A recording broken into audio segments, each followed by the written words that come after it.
ਓਕਾਰ सतनाम करता पुरख निरभव निर्वैर अकाल मूरत अजूनी सैभं गुर प्रसाद। धन धन गुरु ग्रंथ साहब जी महाराज, धन गुरु गोबिंद सिंह साहब सच्चे पातशाह नज़र कर दिओ महाराज। धन गुरु नानक साहिब जी हजूर बख्श दिओ साहिब। शब्द दी विचार हाज़री हजूरी प्रवान होए महाराज। फूल छिमो हमरी प्रवापन फूलनहार कहाँ को मोसो। किरपा करनी हजूर, नदर करनी साहिब जी, चरना विच सुरत प्रवान करनी महाराज। शब्द सुरत दी हजूरी हाज़री बख्शनी साहिब जी। वाहिगुरू जी का खालसा, वाहिगुरू जी की फतेह। अज दी पौड़ी अगर कोई पढ़ सके फिर असी अगे विचार शुरू करिए। सो दर केहा सो कर केहा, जित बह सरब समाले। वाजे नाद अनेक असंखा, केते वावन हारे। केते राग परिशो कहियन, केते गावन हारे। गावे तुहनो पवन पानी बैसंतर, गावे राजा तरम दुआरे। गावे चित गुपत लिख जाने, लिख लिख तरम विचारे। गावे ईसर बर्मा देवी, सोहन सदा सवारे। गावे इंद इदासन बैठे, देवतियां दर नाले। गावे सिद्ध समाधि अंदर, गावन साध विचारे।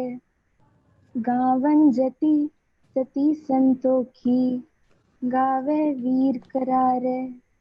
गावन पंडित पढ़न रखी सर, जुग जुग वेदा नाले। गावे मोहनिया मनमोहन, सुरगा मछ प्याले। गावन रतन उपाय तेरे, 68 तीरथ नाले। गावे जोध महाबल सूरा, गावे खाणी चारे।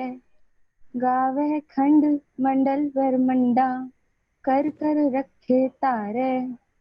सेई तुधनो गावे जो तुध पावन, रत्ते तेरे भगत रसाले। होर केते गावन से मैं चितना आवन, नानक क्या विचारे। सोई सोई सदा सच साहिब, साचा साची नाय। है भी होसी जाए न जासी, रचना जिन रचाई। रंगी रंगी पाती कर कर, जिनसी माया जिन उपाई। कर कर वेखे कीता अपना, जिव तिस दी वड्याई। जो तिस पावे सोई करसी, हुक्म न करना जाई।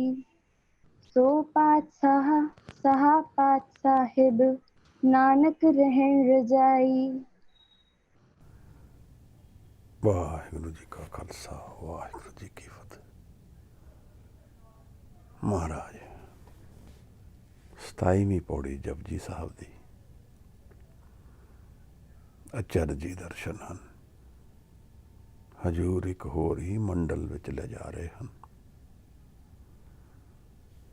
वाहिगुरू इस पौड़ी के दर्शन गुरु ग्रंथ साहब जी विच 3 जगह आ रहे हैं। इन्नी प्रिय है साहिब नूं। जिस तरह बाणी की उच्चारण हुई है, महाराज ने आकाश मंडल तो बाणी नूं प्रगट किया है। उस वेले दे जो व्यवहारक बोल ने वो वरत के उन्होंने सत की गल नूं, अध्यात्म की गल नूं, ब्रह्म ज्ञान की गल नूं, जीवन के तत्त की गल नूं,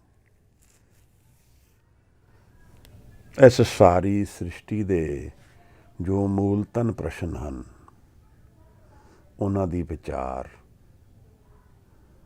ਪ੍ਰਗਟ ਕੀਤੀ ਹੈ। ਬਹੁਤ ਥੋੜ੍ਹੀ ਵਾਰ ਸ੍ਰਿਸ਼ਟੀ ਦੀ ਹੋਂਦ ਵਿੱਚ ਇਹੋ ਜਿਹੇ ਕੋਈ ਜਨ ਆਉਂਦੇ ਹਨ ਜਿਹੜੇ ਸੰਸਾਰ ਨੂੰ ਉਹਦੀ ਭਟਕਣਾ ਤੋਂ ਦੂਰ ਕਰਕੇ ਉਹਦੇ ਬ੍ਰਹਮ ਗਿਆਨ ਦਾ ਰਸਤਾ ਦੱਸ ਸਕਦੇ ਹਨ। ਜਿਵੇਂ ਕੋਈ ਹਨੇਰੇ ਵਿੱਚ ਗਵਾਚ ਗਿਆ ਹੋਏ ਤਾਂ ਕੋਈ ਚਾਨਣ ਨਾ ਹੋਏ, ਰਸਤਾ ਨਾ ਦਿਖੇ, ਇਸ ਤਰ੍ਹਾਂ ਮਨ ਦੀ ਹਾਲਾਤ ਹਨ। ਮਨ ਅੰਨਾ ਹੈ। ਮਨ ਦੇ ਅੰਤਰ ਦਾ ਸਤ ਜੋਤ ਹੈ, ਪ੍ਰਕਾਸ਼ ਹੈ, ਗਿਆਨ ਹੈ, ਪਰ ਮਨ ਭਟਕ ਗਿਆ ਹੈ। ਮਨ ਬਾਹਰ ਮੁਖੀ ਹੋ ਕੇ ਬਾਹਰ ਵੱਲ ਹੀ ਆਪਣੇ ਅੰਤਰ ਦੇ ਸੋਲਿਊਸ਼ਨਸ ਲੱਭਦਾ ਹੈ, ਔਰ ਇੱਥੇ ਹੀ ਭੁਲੇਖਾ ਹੈ। ਬਾਹਰ ਦੇ ਜੀਵਨ ਵਿੱਚ ਕਈ ਰਸਤੇ ਨਜ਼ਰ ਆਉਂਦੇ ਹਨ, ਕਈ ਰਾਹ ਦਿਖਦੇ ਹਨ, ਕਈ ਲੋਕ ਸਾਨੂੰ ਗਾਈਡ ਕਰਦੇ ਹਨ, ਕਈ ਸਾਨੂੰ ਆਦੇਸ਼ ਦਿੰਦੇ ਹਨ, ਕਈ ਹੁਕਮ ਕਰਦੇ ਹਨ। ਕੁਝ ਅਸੀਂ ਆਪਣੀ ਸੋਚ ਲਗਾ ਕੇ ਜਿਵੇਂ ਅਸੀਂ ਸਿੱਖਿਆ ਹੈ ਜੀਵਨ 'ਚੋਂ ਉਹਦੇ ਅਸਰ ਦੇ ਉੱਤੇ ਅਸੀਂ ਆਪਣੀ ਸੋਚ ਲਗਾ ਕੇ ਕੁਝ ਜਵਾਬ ਲੱਭਣ ਦੀ ਕੋਸ਼ਿਸ਼ ਕਰਦੇ ਹਾਂ। ਜਿਤਨਾ ਯਤਨ ਕਰਦੇ ਹਾਂ ਉਤਨੇ ਦੂਰ ਚਲੇ ਜਾਂਦੇ ਹਾਂ। ਜਿਵੇਂ ਕੋਈ ਕੁਇਕਸੈਂਡ ਦੇ ਵਿੱਚ ਫਸਿਆ ਹੋਏ, ਜਿਤਨਾ ਸਟਰਗਲ ਕਰੇਗਾ ਉਤਨਾ ਹੋਰ ਡੂੰਘਾ ਗਿਰਦਾ ਜਾਏਗਾ। ਇਸ ਸਭ ਦੇ ਕਾਰਨ ਹਨ। ਬਿਨਾਂ ਕਾਰਨ ਕੁਛ ਵੀ ਨਹੀਂ ਹੈ ਇੱਥੇ, ਪਰ ਉਹਨਾਂ ਕਾਰਨਾਂ ਤੇ ਪਹੁੰਚਣਾ ਪੈਂਦਾ ਹੈ, ਅਰਾਈਵ ਕਰਨਾ ਪੈਂਦਾ ਹੈ। ਜ਼ਰੂਰੀ ਨਹੀਂ ਹੈ ਕਿ ਉਹ ਕਾਰਨ ਗਿਆਨ ਹਨ, ਉਹ ਕਾਰਨ ਅਰਦਾਸ ਵੀ ਹੋ ਸਕਦਾ ਹੈ। ਅਸੀਂ ਸੱਚੇ ਮਨ ਤੋਂ ਪੁਕਾਰ ਕਰੀਏ, ਉਹਦੇ ਕਾਰਨ ਲੱਭੀਏ, ਤਾਂ ਉਹਨਾਂ ਦਾ ਸਾਨੂੰ ਸ਼ਾਇਦ ਜੀਵਨ ਹੀ ਜਵਾਬ ਦੇ ਦੇ ਕਿ ਕੀ ਸੱਚ ਹੈ। ਇਸ ਚੀਜ਼ ਨੂੰ ਅਸੀਂ ਸਮਝਣਾ ਹੈ ਇਸ ਆਧਾਰ 'ਤੇ ਕਿ ਸਾਨੂੰ ਪੜ੍ਹਾਇਆ ਨਹੀਂ ਜਾਂਦਾ ਜੀਵਨ ਦਾ ਤੱਤ ਕੀ ਹੈ। ਛੋਟੀ ਉਮਰ 'ਚੋਂ ਸਾਡੇ ਨੇੜੇ ਤੇੜੇ ਇਹੋ ਜਿਹਾ ਜੀਵਨ ਦੇਖਣ ਨੂੰ ਨਹੀਂ ਮਿਲਦਾ ਜਿੱਥੇ ਤੱਤ ਗਿਆਨ ਦਾ ਵਿਚਾਰ ਚੱਲਦੀ ਹੋਏ, ਜਿੱਥੇ ਤੱਤ ਗਿਆਨ ਦੀ ਗੱਲ ਚੱਲਦੀ ਹੋਏ, ਔਰ ਚੱਲਦੀ ਵੀ ਹੋਏ। ਆਪਣੇ ਸੰਸਕਾਰਾਂ ਦੇ ਅਨੁਸਾਰ ਸਾਡਾ ਜੀਵਨ ਢਲਦਾ ਹੈ। ਜੋ ਅਸੀਂ ਮਨ ਵਿੱਚ ਭਰਿਆ ਹੈ ਉਸੇ ਅਨੁਸਾਰ ਮਨ ਆਪਣੇ ਰਸਤੇ ਲੱਭਦਾ ਹੈ। ਇਹ ਜੀਵਨ ਬੜਾ ਅੰਤਰਮੁਖੀ ਐਕਸਪੀਰੀਅੰਸ ਹੈ। ਬਾਹਰ ਦੇ ਜੀਵਨ ਵਿੱਚੋਂ ਇਹ ਜੋ ਕੁਝ ਅਸਿਮੀਲੇਟ ਕਰਦਾ ਹੈ, ਜੋ ਕੁਝ ਇਹਦੇ ਵਿੱਚ ਪ੍ਰੋਸੈਸ ਹੋ ਕੇ ਮਨ ਵਿੱਚ ਜਾਂਦਾ ਹੈ, ਉਸ ਅਨੁਸਾਰ ਮਨ ਢਲਦਾ ਜਾਂਦਾ ਹੈ। ਕਈ ਵਾਰ ਝਲਕਾਂ ਮਿਲਦੀਆਂ ਹਨ। ਇਸ ਪਦਾਰਥਵਾਦ ਜੀਵਨ ਵਿੱਚ ਵੀ ਕਈ ਵਾਰ ਝਲਕਾਂ ਮਿਲਦੀਆਂ ਹਨ, ਜਦੋਂ ਸਾਨੂੰ ਸਤ ਦੇ ਦਰਸ਼ਨ ਕਿਧਰੇ ਮਿਲਦੇ ਹਨ, ਪਰ ਉਹ ਸਮਝ ਵਿੱਚ ਨਹੀਂ ਆਉਂਦੇ। ਫਰਜ਼ ਕਰੋ ਮਨ ਬੜਾ ਆਨੰਦਿਤ ਹੋਇਆ, ਮਨ ਆਪਣੇ ਅੰਤਰ ਵਿੱਚ ਕੇਂਦਰਿਤ ਹੋ ਗਿਆ ਕਿਸੇ ਕਾਰਨ ਕਰਕੇ। ਕੋਈ ਬਹੁਤ ਅੱਛਾ ਸਿੰਫਨੀ ਮਿਊਜ਼ਿਕ ਕਿਸੇ ਨੇ ਸੁਣਿਆ ਹੋਏ, ਜਿਹੜਾ ਹਾਰਮਨੀ ਦੇ ਵਿੱਚ ਅੰਦਰ ਲੈ ਜਾਂਦਾ ਹੈ, ਕੋਈ ਜੈਜ਼ ਦਾ ਬੜਾ ਅੱਛਾ ਪੀਸ ਮਿਲ ਗਿਆ, ਕੁਝ ਖੜੀ ਲਈ ਮਨ ਖੜਾ ਹੋ ਗਿਆ, ਕੁਝ ਬਹੁਤ ਅੱਛੇ ਰਾਗ ਦੇ ਵਿੱਚ ਮਨ ਲੀਨ ਹੋ ਗਿਆ, ਕੁਝ ਸਮੇਂ ਲਈ ਵਿਚਾਰ ਰੁਕ ਗਏ, ਕਿਸੇ ਨੇ ਸਾਥ ਦਿੱਤਾ, ਧਿਆਨ ਲੱਗ ਗਿਆ, ਕੁਝ ਸਮੇਂ ਲਈ ਮਨ ਸ਼ਾਂਤ ਹੋ ਗਿਆ। ਪਰ ਇਹ ਚੀਜ਼ਾਂ ਬਹੁਤ ਮੋਮੈਂਟਰੀ ਆਉਂਦੀਆਂ ਹਨ ਜੀਵਨ ਵਿੱਚ, ਔਰ ਇਹ ਸਮਝ ਨਹੀਂ ਪੈਂਦੀ, ਨਾ ਇਹ ਸੰਭਾਲੀ ਜਾਂਦੀ ਹੈ ਅਵਸਥਾ। ਕੁਝ ਘੜੀਆਂ ਦੀ ਫਲਾਈਟ ਮਨ ਦੀ ਹੋਏ, ਪਰ ਮਨ ਦੀ ਅਸਲ ਅਵਸਥਾ ਨਹੀਂ ਹੈ। ਮਨ ਨੂੰ ਜਾਣਨਾ, ਮਨ ਨੂੰ ਸਮਝ ਲੈਣਾ, ਮਨ ਨੂੰ ਉਸ ਅਵਸਥਾ ਵਿੱਚ ਥਿਰ ਕਰ ਦੇਣਾ ਜਿੱਥੇ ਅੰਤਰ ਦਾ ਵਿਕਾਸ ਹੈ। ਸਮਝ ਆਉਂਦਾ ਹੈ ਕਿ ਸ਼ਾਇਦ ਧਰਮ ਦੀ ਕਮਾਈ ਇਹੀ ਹੈ। ਇੱਥੇ ਗੁਰੂ ਦਾ ਕੀ ਰੋਲ ਹੈ, ਇੱਥੇ ਜਾਣ ਵਾਸਤੇ ਮੇਰਾ ਕੀ ਰੋਲ ਹੈ। ਇਹ ਕਾਫੀ ਕਨਫਿਊਜ਼ਿੰਗ ਕੁਐਸਚਨਸ ਬਣ ਜਾਂਦੇ ਹਨ। ਪਰ ਜਦੋਂ ਅਸੀਂ ਇੱਕ ਪੁਕਾਰ ਵਿੱਚ ਸਸਟੇਨਡ ਐਫਰਟ ਰੱਖਾਂਗੇ,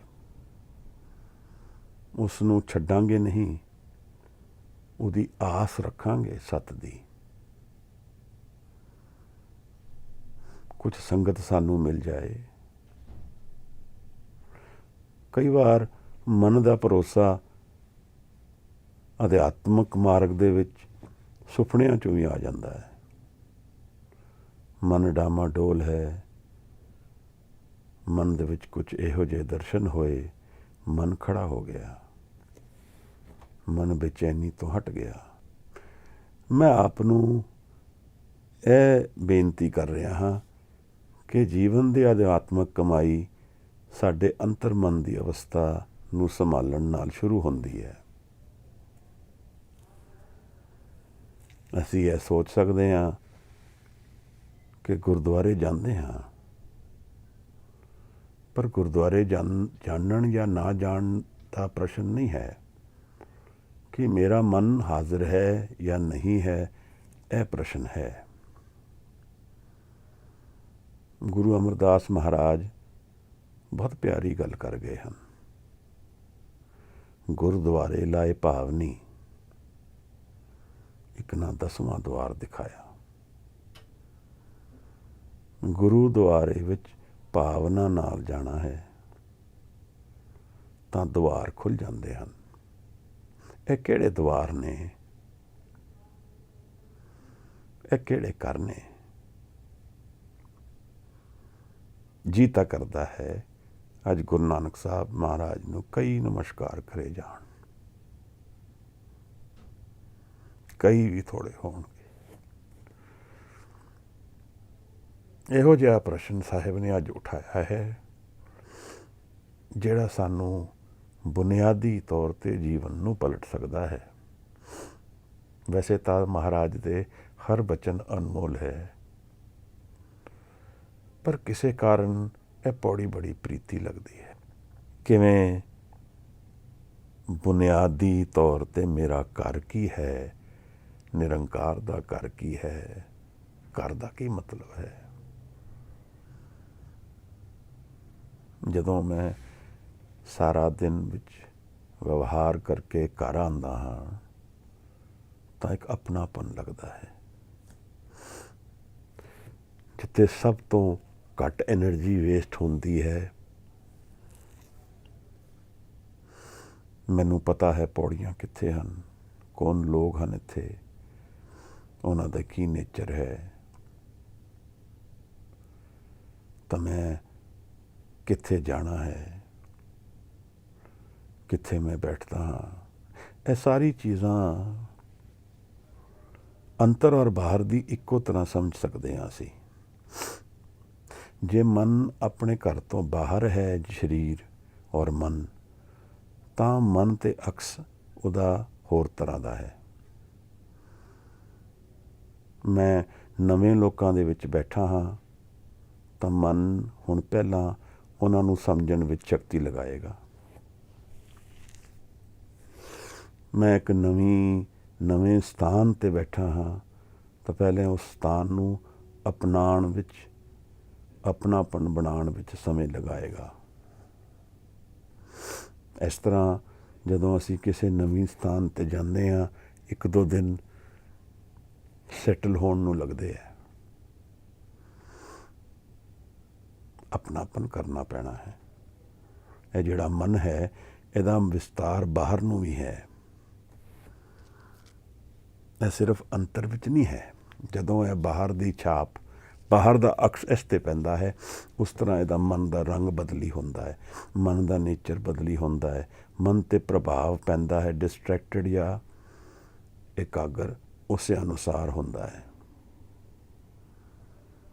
ਆਪ ਦਾ ਕਦੇ ਵਿਚਾਰਨਾ, ਜਦੋਂ ਆਪ ਸੁੱਤੇ ਹੋ ਘਰ ਵਿੱਚ, ਜੇ ਤੁਸੀਂ ਕਿਸੇ ਹੋਰ ਦੇ ਨੇੜੇ ਸੋਓਗੇ,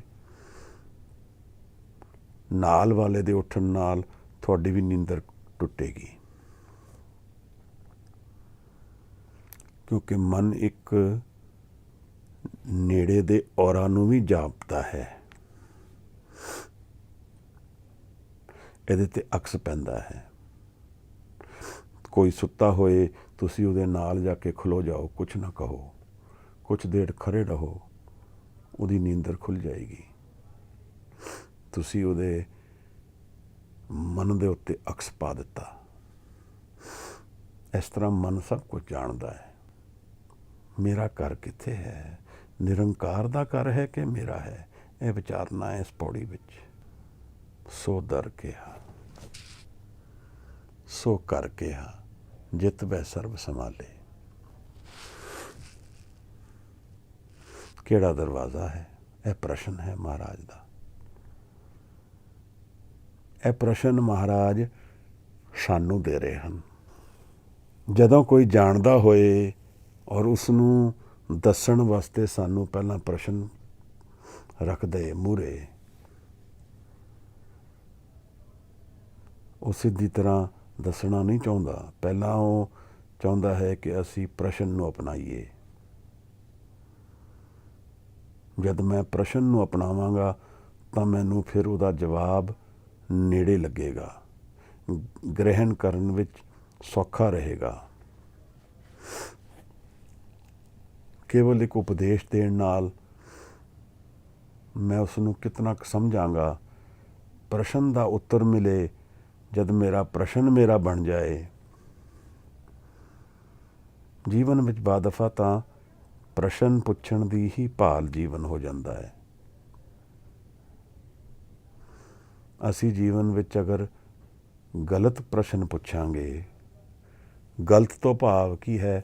ਅਧਿਆਤਮ ਤੋਂ ਪਰੇ ਦੇ ਪ੍ਰਸ਼ਨ ਪੁੱਛਾਂਗੇ ਤਾਂ ਅਧਿਆਤਮ ਤੋਂ ਪਰੇ ਜੀਵਨ ਟੁਰ ਜਾਏਗਾ।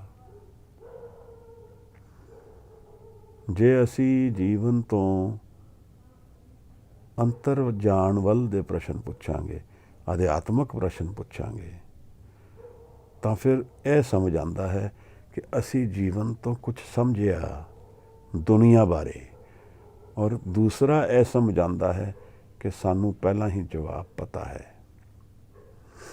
ਇਹਦਾ ਕੀ ਭਾਵ ਹੈ?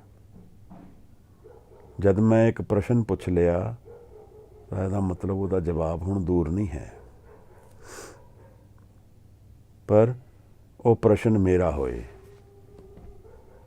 ਉਹ ਕਿਸੇ ਦੂਸਰੇ ਦਾ ਦਿੱਤਾ ਹੋਇਆ ਪ੍ਰਸ਼ਨ ਆਪਣਾ ਬਣਾਉਣ ਵਿੱਚ ਸਮਾਂ ਲੱਗਦਾ ਹੈ, ਜਾਂ ਫਿਰ ਜੀਵਨ ਦੇ ਐਕਸਪੀਰੀਅੰਸ 'ਚੋਂ ਮੈਂ ਜੋ ਜਾਣਿਆ ਉਸ ਤੋਂ ਜੋ ਪ੍ਰਸ਼ਨ ਉੱਠਿਆ ਉਹ ਮੇਰਾ ਆਪਣਾ ਹੈ।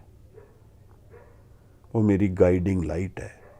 ਜਿਵੇਂ ਮੈਂ ਹਨੇਰੇ 'ਚ ਹਾਂ, ਪਰੇਸ਼ਾਨ ਹਾਂ, ਦੁਖੀ ਹਾਂ, ਔਰ ਪੁਕਾਰ ਕਰਕੇ ਮੈਂ ਬੋਲਦਾ ਹਾਂ ਮੈਨੂੰ ਰਾਹ ਬਖਸ਼ੋ, ਤਾਂ ਉਹ ਮੇਰਾ ਅੰਤਰ ਦਾ ਪ੍ਰਸ਼ਨ ਹੈ। ਉਹ ਮੇਰੇ ਅੰਤਰ ਦੇ ਹਨੇਰੇ ਤੋਂ ਉੱਠਣ ਵਾਲਾ ਪ੍ਰਸ਼ਨ ਹੈ। ਉਹ ਮੇਰਾ ਆਪਣਾ ਹੈ। ਉਸ ਨੂੰ ਮਨ ਅਪਣਾਉਣ ਵਾਸਤੇ ਦੇਰ ਨਹੀਂ ਲਾਏਗਾ। ਉਸ ਨੂੰ ਮਨ ਅੰਤਰ ਗ੍ਰਹਿਣ ਕਰਨ ਵਾਸਤੇ ਦੇਰ ਨਹੀਂ ਲਗਾਏਗਾ। ਔਰ ਇਹੋ ਜਿਹੇ ਪ੍ਰਸ਼ਨ ਸਾਡੇ ਸਬਕੌਨਸ਼ੀਅਸ ਵਿੱਚ ਉਤਰਦੇ ਹਨ ਸਿੱਧੇ।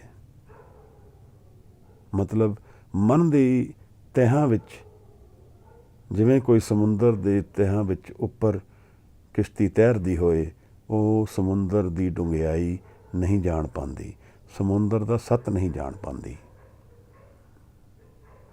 ਪਰ ਜੇ ਮੈਂ ਸਮੁੰਦਰ ਦੀ ਹੇਠ ਜਾ ਕੇ ਕੁਝ ਪ੍ਰਕਾਸ਼ ਕਰਾਂਗਾ ਤਾਂ ਉਹ ਸਾਰੇ ਸਮੁੰਦਰ ਨੂੰ ਪ੍ਰਕਾਸ਼ ਨਾਲ ਭਰ ਦੇਗਾ। ਜਿਤਨੇ ਡੂੰਘੇ ਮਨ ਦੇ ਵਿੱਚ ਕੋਈ ਵਿਚਾਰ ਉੱਠਣਗੇ, ਉਹ ਸਾਰੇ ਮਨ ਨੂੰ ਬਦਲਣ ਦੀ ਸ਼ਮਤਾ ਰੱਖਦੇ ਹਨ। ਮਹਾਰਾਜ ਜਿਹੜਾ ਹੈ ਪ੍ਰਸ਼ਨ ਸਾਨੂੰ ਪ੍ਰਗਟ ਕਰਦੇ ਹਨ, ਸੋ ਦਰ ਕਿਹਾ। ਕਿਹੜਾ ਦਰਵਾਜ਼ਾ ਹੈ? ਸੋ ਘਰ ਕਿਹਾ। ਇਹ ਕਿਹੜਾ ਘਰ ਹੈ? ਜਿਤ ਬਹਿ ਸਰਬ ਸੰਭਾਲੇ, ਜਿੱਥੇ ਬੈਠ ਕੇ ਸਭ ਸੰਭਾਲੇ ਜਾਂਦੇ ਹਨ। ਮੈਂ ਆਪਣੇ ਆਪ ਨੂੰ ਨਹੀਂ ਸੰਭਾਲ ਪਾ ਰਿਹਾ। ਇੱਥੇ ਮਹਾਰਾਜ ਸਰਬ ਦੇ ਸੰਭਾਲਣ ਦੀ ਗੱਲ ਕਰਦੇ ਹਨ। ਕੀ ਹੈ? ਨਿਰੰਕਾਰ ਦਾ ਘਰ ਹੈ। ਪਰ ਨਿਰੰਕਾਰ ਤਾਂ ਹਰ ਜਗ੍ਹਾ ਰਹਿੰਦਾ ਹੈ। ਇਹ ਜਗ ਸੱਚੇ ਕੀ ਹੈ ਕੋਠੜੀ, ਸੱਚੇ ਕਾ ਵਿਚਵਾਸ। ਇਹ ਸਾਰੀ ਜਗ ਵਿੱਚ ਕਣ ਕਣ ਵਿੱਚ ਉਹ ਸਮਾਇਆ ਹੈ। ਕਣ ਕਣ ਵਿੱਚ ਉਹਦੇ ਦਰਸ਼ਨ ਹਨ। ਫਿਰ ਹਜ਼ੂਰ ਕਿਹੜੇ ਦਰਵਾਜ਼ੇ ਔਰ ਕਿਹੜੇ ਘਰ ਦੀ ਗੱਲ ਕਰ ਰਹੇ ਹਨ? ਬਹੁਤ ਮੁੱਲਵਾਨ ਪ੍ਰਸ਼ਨ ਹੈ। ਬਾਣੀ 'ਚੋਂ ਹੋਰ ਜਗ੍ਹਾ 'ਤੇ ਵੀ ਸਾਹਿਬ ਨੇ ਘਰ ਦੀ ਵੀ ਗੱਲ ਕੀਤੀ ਹੈ। ਉੱਥੋਂ ਸਾਨੂੰ ਗਿਆਨ ਮਿਲ ਸਕਦਾ ਹੈ, ਉੱਥੋਂ ਸਾਨੂੰ ਸਮਝ ਆ ਸਕਦੀ ਹੈ ਕਿ ਇਹ ਘਰ ਜਿਹੜਾ ਹੈ, ਇਹ ਕਿਹੜਾ ਘਰ ਹੈ, ਇਹ ਕਿਸ ਘਰ ਦੀ ਗੱਲ ਸਾਹਿਬ ਕਰਦੇ ਹਨ। ਜਦੋਂ ਅਸੀਂ ਵਿਚਾਰਦੇ ਹਾਂ ਕਿਸੇ ਚੀਜ਼ ਨੂੰ, ਜਦੋਂ ਅਸੀਂ ਸਮਝਣ ਦਾ ਯਤਨ ਕਰਦੇ ਹਾਂ, ਤਾਂ ਅਸੀਂ ਆਪਣੇ ਮਨ ਨੂੰ ਕੁਝ ਬਦਲਣ ਦਾ ਯਤਨ ਕਰ ਰਹੇ ਹਾਂ। ਮੈਂ ਇਸ ਵਿਚਾਰ ਨੂੰ ਸਾਹਿਬ ਦੀ ਇੱਕ ਵਾਰ ਸਮਝਣ ਦੀ ਕੋਸ਼ਿਸ਼ ਕਰਦੇ ਹਾਂ ਕਿ ਮਹਾਰਾਜ ਕਿਸ ਗੱਲ ਦੀ ਕਰਦੇ ਹਨ। ਇਹ ਗੁਰੂ ਗ੍ਰੰਥ ਸਾਹਿਬ ਜੀ 'ਚ ਮਹਾਰਾਜ ਗੁਰੂ ਨਾਨਕ ਸਾਹਿਬ ਦਾ ਆਪਣਾ ਸ਼ਬਦ ਹੈ, ਦਰਜ ਹੈ। ਵੈਸੇ ਤਾਂ ਪ੍ਰਣਾਮ ਇਹਦੇ ਪ੍ਰਮਾਣ ਦੇ ਕਈ ਮਿਲ ਜਾਣਗੇ। ਜਿਤ ਦਰ ਵਸੇ ਕਵਨ ਦਰ ਕਹੀਏ, ਦਰਾਂ ਭੀਤਰ ਦਰ ਕਵਨ ਲਹੇ। ਜਿਸ ਦਰ ਕਾਰਨ ਫਿਰਾਂ ਉਦਾਸੀ, ਸੋ ਦਰ ਕੋਈ ਆਏ ਕਹੇ। ਕਿਨ ਬਿਦ ਸਾਗਰ ਤਰੀਏ, ਜੀਵਤਿਆ ਨਹਿ ਮਰੀਏ। ਜਿਤ ਦਰ ਵਸੇ ਕਵਨ ਦਰ ਕਹੀਏ, ਦਰਾਂ ਭੀਤਰ ਦਰ ਕਵਨ ਲਹੇ। ਕਿਹੜਾ ਦਰਵਾਜ਼ਾ ਹੈ? ਜਿਤ ਦਰ ਵਸੇ ਕਵਨ ਦਰ ਕਹੀਏ, ਉਸ ਨੂੰ ਕੀ ਦਰਵਾਜ਼ਾ ਕਹਿਣਗੇ? ਦਰਾਂ ਭੀਤਰ ਦਰ ਕਵਨ ਲਹੇ। ਇਸ ਦਰਵਾਜ਼ੇ ਨੂੰ ਕੌਣ ਪ੍ਰਾਪਤ ਕਰ ਸਕਦਾ ਹੈ? ਜਿੱਥੇ ਉਹ ਵਸਦਾ ਹੈ, ਜਿੱਥੇ ਤੂੰ ਵਸਦਾ ਹੈ, ਉਹ ਕਿਹੜਾ ਦਰਵਾਜ਼ਾ ਹੈ? ਜਿਸ ਦਰ ਕਾਰਨ ਫਿਰਾਂ ਉਦਾਸੀ। ਅਸੀਂ ਸਾਰੇ ਮਹਾਰਾਜ ਦੇ ਜੋ ਹੁਕਮ ਹਨ ਅਨੁਸਾਰ ਕੁਝ ਉਦਾਸ ਹਾਂ। ਉਦਾਸ ਹੋਣਾ ਲਾਜ਼ਮੀ ਹੈ, ਕਿਉਂਕਿ ਜੀਵਨ ਦੇ ਵਿੱਚ ਅਸੀਂ ਜਿਹੜੇ ਮੁੱਲ ਪ੍ਰਸ਼ਨ ਹਨ, ਜਿਹੜੇ ਵੈਲਿਊਬਲ ਕੁਐਸਚਨਸ ਹਨ, ਜਿਹੜੇ ਤੱਤ ਗਿਆਨ ਦੇ ਪ੍ਰਸ਼ਨ ਹਨ, ਜਿਹੜੇ ਸਾਡੇ ਸੋਰਸ ਦੇ ਪ੍ਰਸ਼ਨ ਹਨ, ਮੈਂ ਕੀ ਹਾਂ, ਮੈਂ ਕਿੱਥੋਂ ਆਇਆ ਹਾਂ, ਅਗਰ ਮੇਰਾ ਜੀਵਨ ਇੱਕ ਪ੍ਰਸ਼ਨ ਹੈ ਤਾਂ ਉਹਦਾ ਜਵਾਬ ਕੀ ਹੈ। ਇਹ ਜਿਹੜੇ ਗਹਿਨ ਪ੍ਰਸ਼ਨ ਹਨ ਜੀਵਨ ਦੇ, ਇਹ ਹਰ ਇੱਕ ਦੇ ਮਨ ਵਿੱਚ ਕਿਸੇ ਨਾ ਕਿਸੇ ਰੂਪ ਵਿੱਚ ਜਵਾਬ ਲੱਭਦੇ ਹਨ। ਕਿਉਂਕਿ ਮਨ ਜਿਹੜਾ ਹੈ ਉਹ ਇਨਕੰਪਲੀਟਨੈਸ ਨਹੀਂ ਚਾਹੁੰਦਾ, ਉਹ ਕਦੇ ਵੀ ਅਧੂਰਾਪਨ ਪਸੰਦ ਨਹੀਂ ਕਰਦਾ, ਸ੍ਰਿਸ਼ਟੀ ਨਹੀਂ ਕਰਦੀ। ਹਰ ਚੀਜ਼ ਇੱਕ ਜਵਾਬ ਲੱਭਦੀ ਹੈ, ਔਰ ਜਦ ਤੱਕ ਉਹ ਜਵਾਬ ਨਹੀਂ ਮਿਲਦਾ ਪਰੇਸ਼ਾਨ ਰਹਿੰਦੀ ਹੈ। जब तक कंप्लीटनेस नहीं आती तब तक यह ज्ञान मुश्किल है मिलना, तब तक उदासी जाना दूर मुश्किल है। अंडर करंट सारी सृष्टि का जिहड़ा नाम तो टुटिया है वो उदास ही रहेगा। वो सब कुछ करन का यतन ऐसे करके कर रहा है ताकि इस उदासी तो दूर जा सके। या फिर यह भी हो सकता है कि वो जन किसी न किसी भाव नाल नाम तो जुड़ता है, यह भी हो जाता है, क्योंकि नाम एक सृष्टि दे विच लहर की तरह, जिवें एक समुंदर की लहर होंदी है, इस तरह नाम एक शक्ति है जो हर जगह हाजिर है। और उहदे कई इहो जे कर्मां विच, इहो जे एक्शनस विच उहदा प्रगटावा हो जाता है जिथे मन गिर जाए। हाँ, म्यूज़िक एक बड़ा कॉमन एनर्जी है, इस तो कुछ घड़ी लई मन शांत हो जाता है। इस तरह होर भी कई हैं। जदों मेरा मन किसी एक एक्शन नूं इस तरह करना शुरू हो जाता है कि मैं उहदे च आप ना होवां, तो उहदे च मन शांत हो जाता है। ਜਿਹੜੇ ਗੱਡੀ ਚਲਾਉਂਦੇ ਨੇ ਉਹ ਕਦੇ ਦੇਖਣ ਕਿ ਜਦੋਂ ਗੱਡੀ ਚਲਾ ਰਹੇ ਹੁੰਦੇ ਨੇ ਮਨ ਨੂੰ ਕੁਝ ਸ਼ਾਂਤੀ ਮਿਲ ਜਾਂਦੀ ਹੈ ਕੁਝ ਦੇਰ ਲਈ, ਕਿਉਂਕਿ ਇੱਕ ਇਨਵੋਲੰਟਰੀ ਕੰਮ ਹੋ ਰਿਹਾ ਹੁੰਦਾ ਹੈ। ਉਹ ਉਸ ਵੇਲੇ ਮਨ ਦਾ ਸਾਥ ਹੋ ਜਾਂਦਾ ਹੈ। ਇਸ ਤਰ੍ਹਾਂ ਦੇ ਕਈ ਐਕਸ਼ਨ ਸਾਡੇ ਜੀਵਨ ਵਿੱਚ ਵੀ ਹਨ। ਜਦੋਂ ਇਹ ਹੋ ਜਾਂਦਾ ਹੈ, ਪਰ ਜੀਵਨ ਦੇ ਸਟਰਕਚਰ ਨੂੰ ਸਮਝਣਾ ਜ਼ਰੂਰੀ ਹੈ। ਜੀਵਨ ਦਾ ਜੋ ਫੰਡਾਮੈਂਟਲ ਸਟਰਕਚਰ ਹੈ, ਮੈਂ ਸਮਝਾਂਗਾ ਉਹਨੂੰ ਕਮਾਉਣਾ ਜ਼ਰੂਰੀ ਹੈ।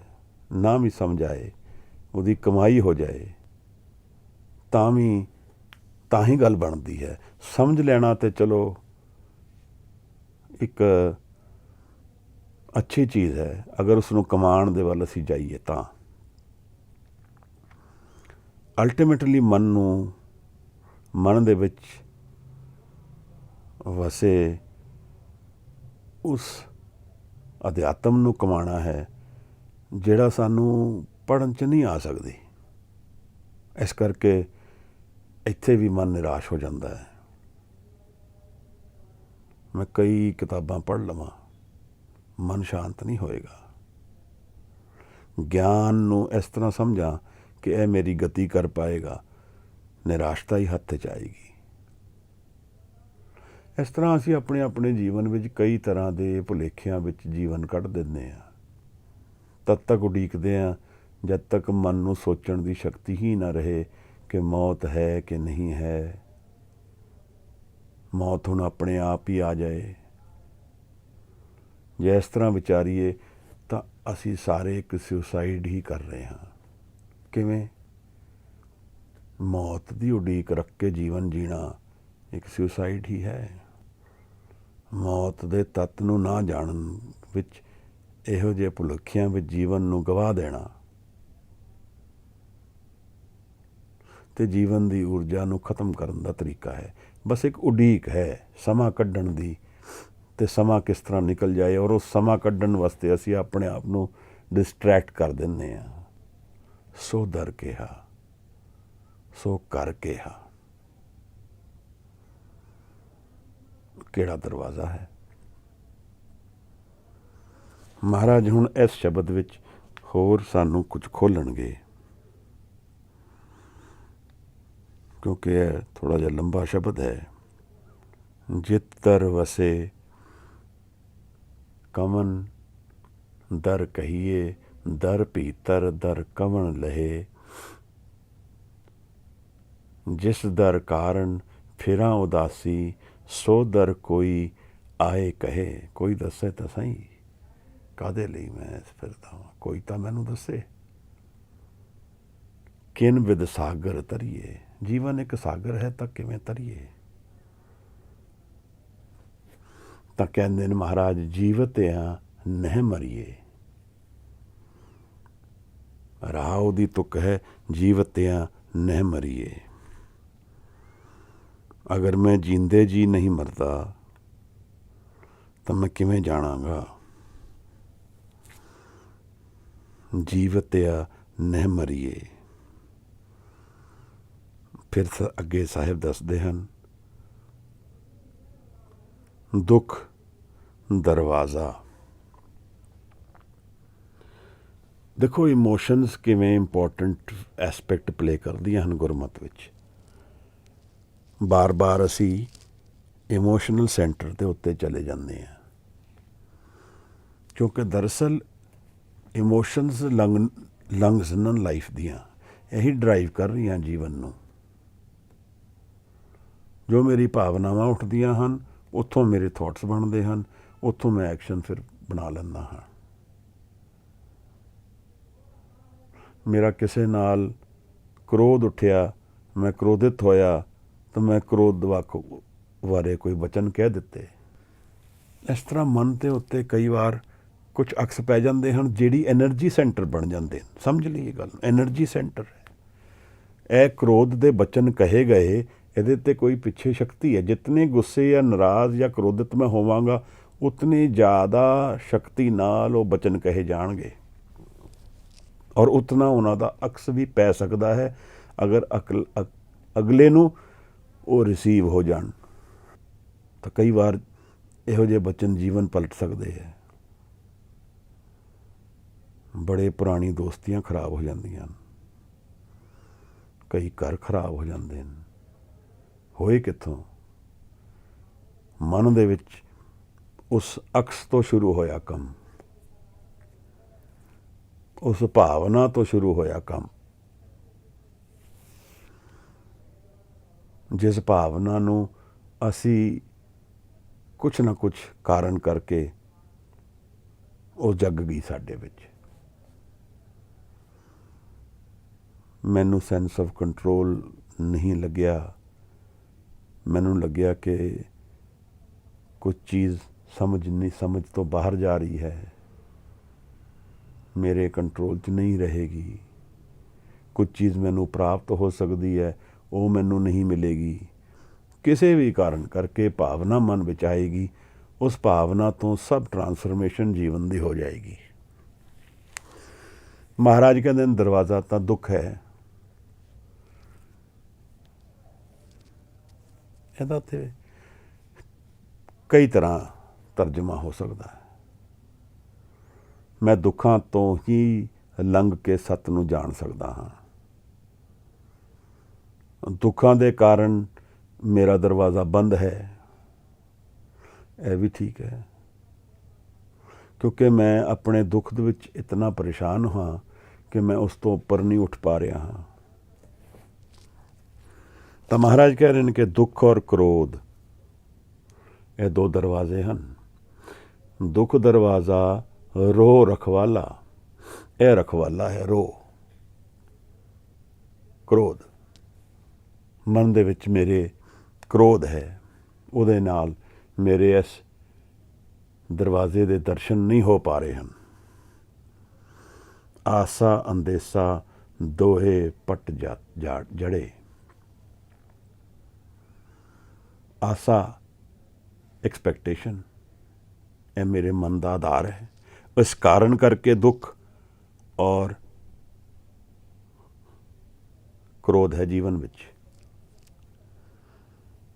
मेरा पहला कदम ही एक्सपैक्टेशन है, उसे तो सब कुछ उजागर होंदा है। फिर उस तो एंगजाइटी बनती है, अंदेसा बनता है। ये दो दरवाजे दे जदों दरवाजे दे दो पहलू होण,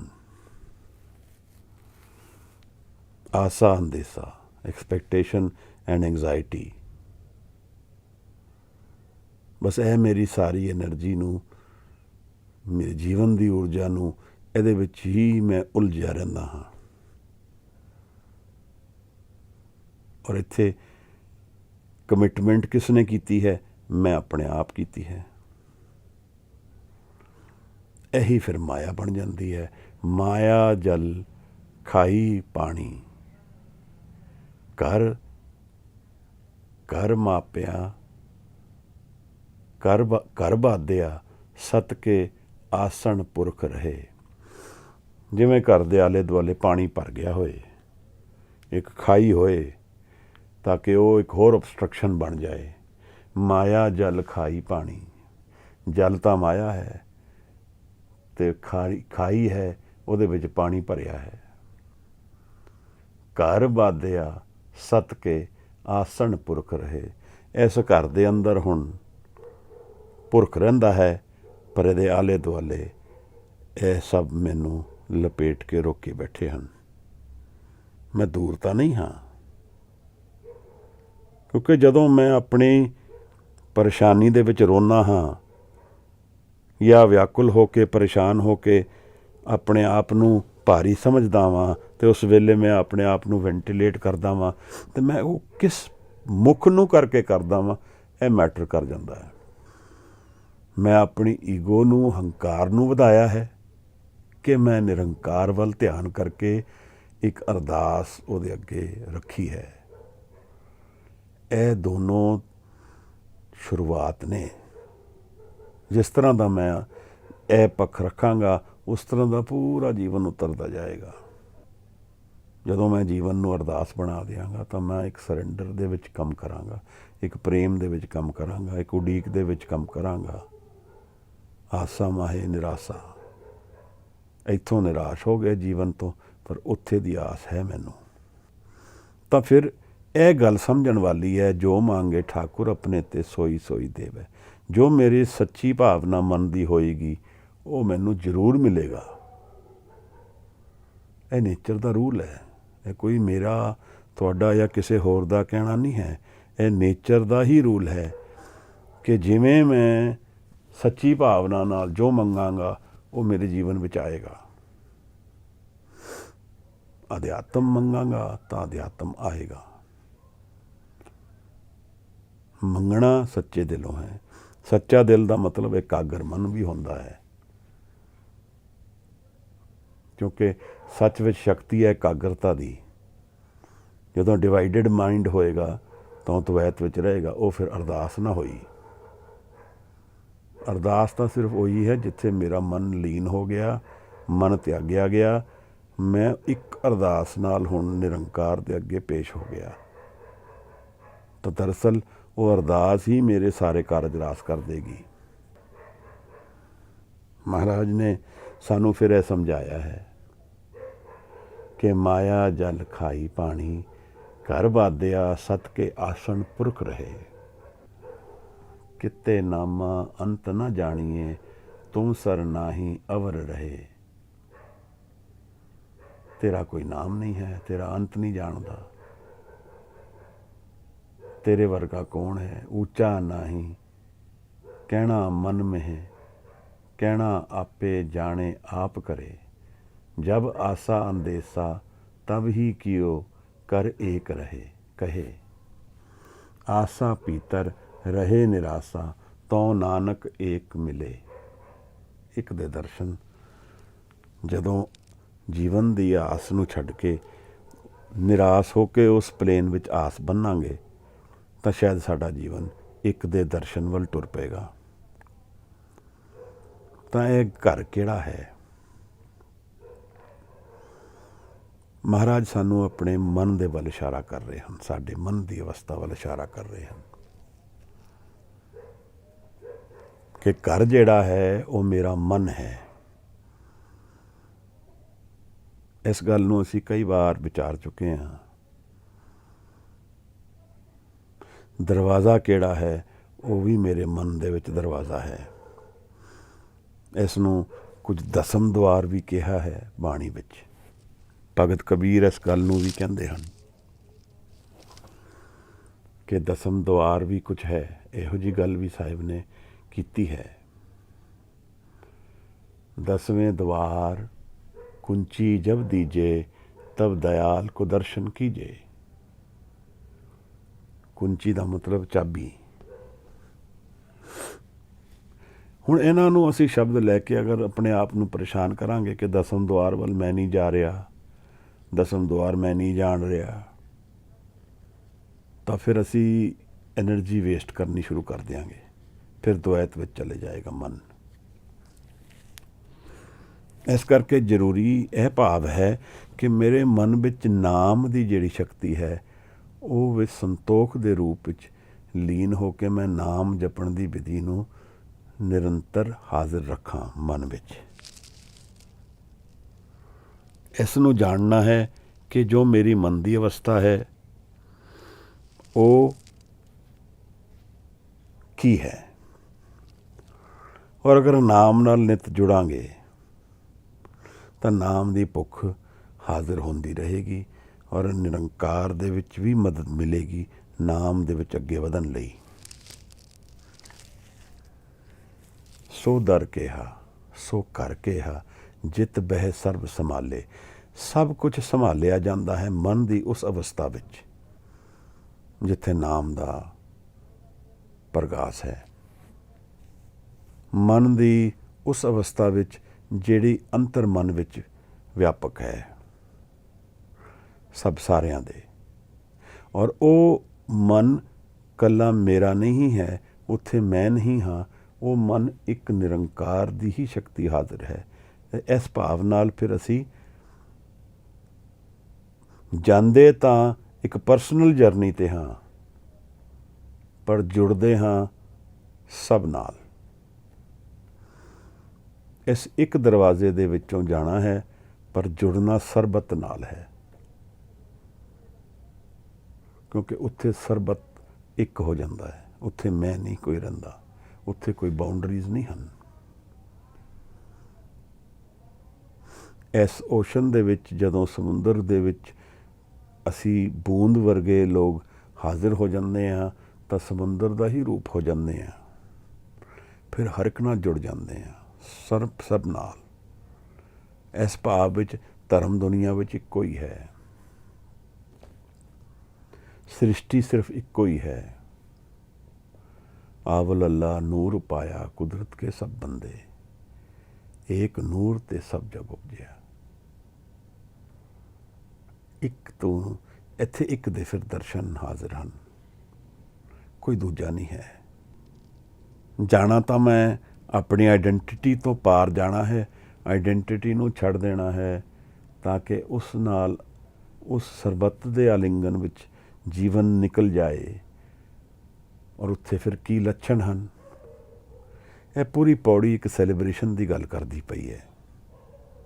ਆਪ ਦੇਖੋ, ਇੱਕ ਇੱਕ ਪੌੜੀ, ਇੱਕ ਇੱਕ ਲਾਈਨ, ਇੱਕ ਇੱਕ ਤੁਕ ਨਾਦ ਦੀ ਗੱਲ ਕਰ ਰਹੀ ਹੈ, ਰਾਗ ਦੀ ਗੱਲ ਕਰ ਰਹੀ ਹੈ, ਮੱਛ ਦੀ ਗੱਲ ਕਰ ਰਹੀ ਹੈ, ਇੱਕ ਨਸ਼ੇ ਦੀ ਗੱਲ ਕਰ ਰਹੀ ਹੈ।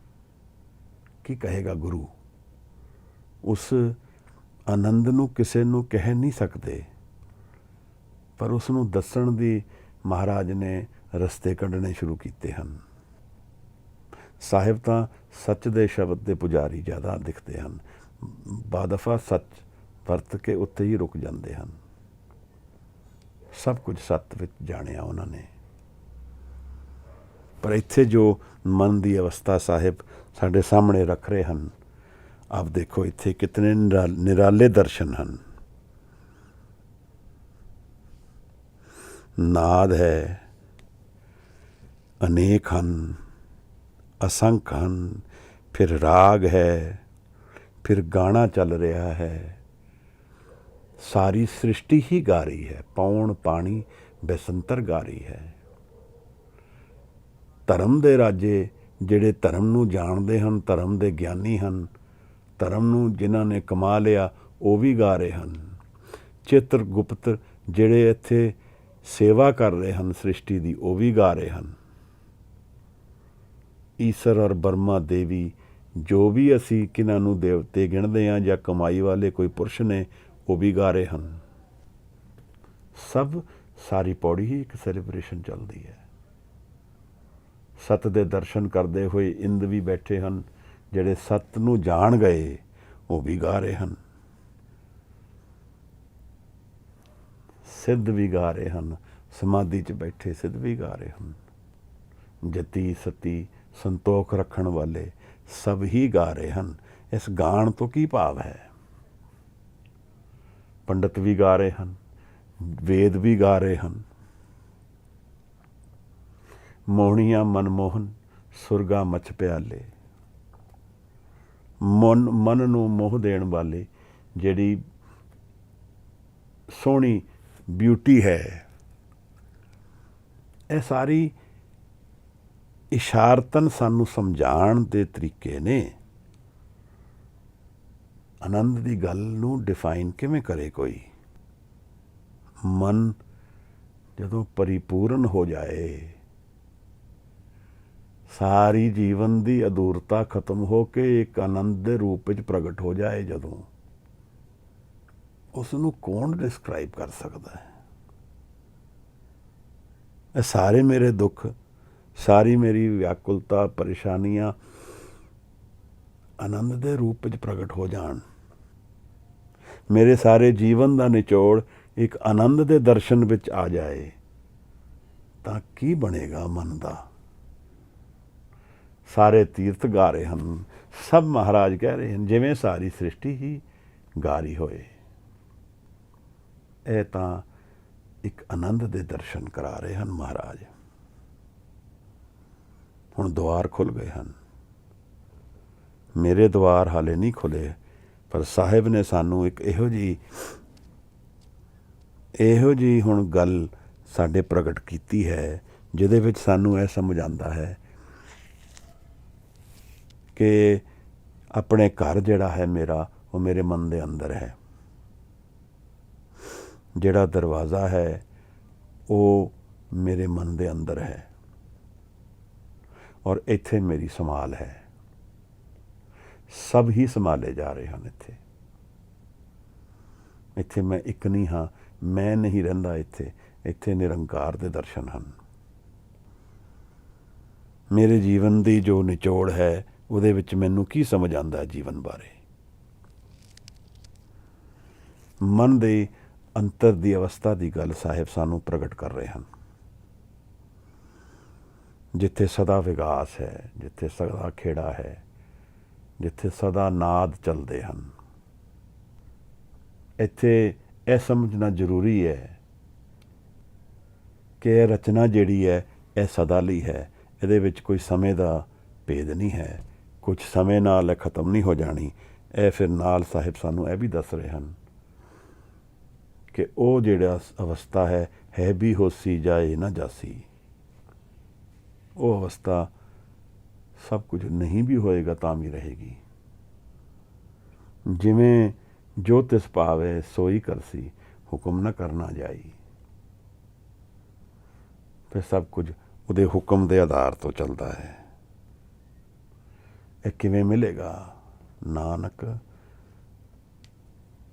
ਰਹਿਣ ਰਜਾਈ, ਉਹਦੀ ਰਜ਼ਾ ਵਿੱਚ ਰਹਿਣ ਨਾਲ। ਉਹਦੀ ਰਜ਼ਾ ਕਦੋਂ ਆਏਗੀ? ਜਦੋਂ ਮੇਰੀ ਰਜ਼ਾ ਛੁੱਟ ਜਾਏਗੀ ਪਿੱਛੇ,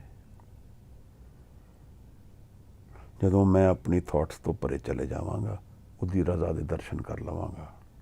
ਇਹ ਇਤਨਾ ਔਖਾ ਨਹੀਂ ਲੱਗਦਾ ਜਿੰਨਾ ਅਸੀਂ ਬਣਾ ਲਿਆ। ਜੀਵਨ ਨੂੰ ਚੇਂਜ ਕਰ ਲੈਣਾ, ਅੰਤਰਮੁਖੀ ਹੋ ਕੇ ਜੀਵਨ ਦੇ ਦਰਵਾਜ਼ਿਆਂ ਨੂੰ ਖੋਲ੍ਹਣ ਦਾ ਯਤਨ ਕਰਨਾ, ਸ਼ਬਦ ਦੀ ਹਜ਼ੂਰੀ ਵਿੱਚ ਜੀਵਨ ਜੀਣਾ, ਇਹ ਗੁਰੂ ਨਾਨਕ ਸਾਹਿਬ ਦਾ ਉਪਦੇਸ਼ ਹੈ। ਬਾਜੀ ਅਲੇ ਅਨਹਦ ਵਾਜੇ, ਬਿਨਾਂ ਹੱਦ ਦੇ ਵਾਜੇ ਵੱਜਣਗੇ। ਇਹਨਾਂ ਦੀ ਕਮਾਈ ਵੱਲ ਮੈਂ ਆਪਣਾ ਜੀਵਨ ਤੋਰਨਾ ਹੈ। ਇਸ ਅਰਦਾਸ ਨਾਲ ਮੈਂ ਜੀਣਾ ਹੈ, ਇਸ ਅਰਦਾਸ ਔਰ ਪੁਕਾਰ ਵਿੱਚ ਮੈਂ ਰਹਿਣਾ ਹੈ